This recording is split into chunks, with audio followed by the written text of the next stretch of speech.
श्री राधे। आजकल social media पर एक बालक का प्रकरण बहुत ज्यादा गरमाया हुआ है। सभी लोग उसी की चर्चा कर रहे हैं। सोशल मीडिया खोलते ही उसी का चित्र सामने आ रहा है। मैं इस विषय पर कोई वीडियो नहीं बनाना चाह रहा था और इस प्रकरण को कई दिन हो चुके हैं, लेकिन अब जो इसकी दुर्दशा हम देख रहे हैं, इसलिए मैं सोच रहा हूँ कि कुछ ना कुछ इस पर कहा जाए। आप समझ गए होंगे मैं बात कर रहा हूँ अभिनव अरोड़ा की।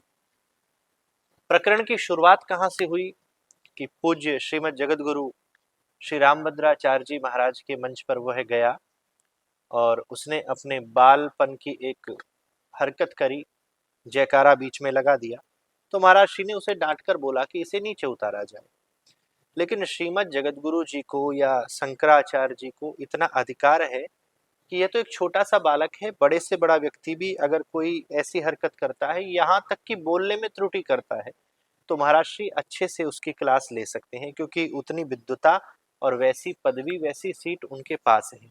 जिस प्रकार से हम अपने माता पिता दादा दादी की डांट का बुरा नहीं मानते, गुरुजनों की डांट का बुरा नहीं मानते, तो हमें गुरु जी की बात का भी कोई बुरा नहीं मानना चाहिए। और जहां तक उस बच्चे ने श्रीमद जगत गुरु जी की बात का बुरा नहीं माना है, और इतनी बड़ी कोई बात भी नहीं हो गई है जितना बड़ा इसे इशू बनाया जा रहा है। अब बात हो रही है कि उसे विद्वान कहा जा रहा है, उसे बाल संत कहा जा रहा है, उसके पिता को गालियां दी जा रही है, उसको मारने की धमकी दी जा रही है कि इसके पिता ने ये पैसे कमाने का धंधा बना रखा है, उसका स्कूल छुड़वा दिया है, ऐसा कर दिया है, वैसा कर दिया है।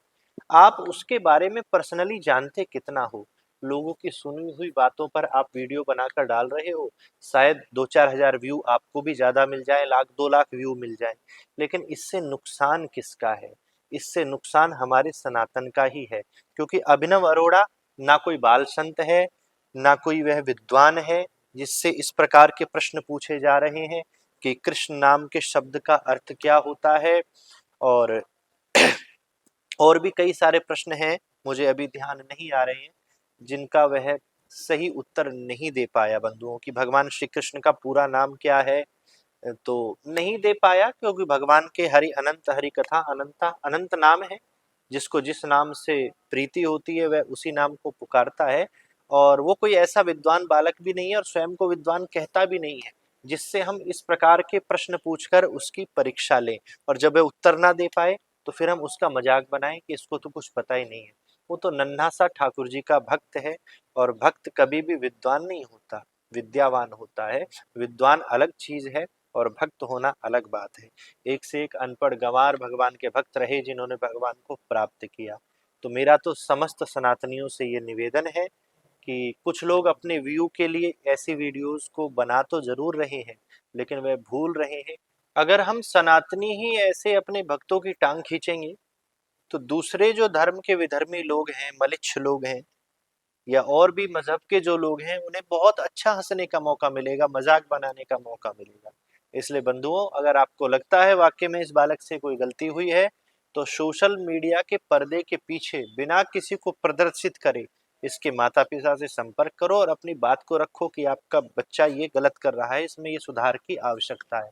अन्यथा ना वो अपने आप को विद्वान कह रहा है, ना बाल संत कह रहा है, ना कोई ऐसी परीक्षा लेने की बात है।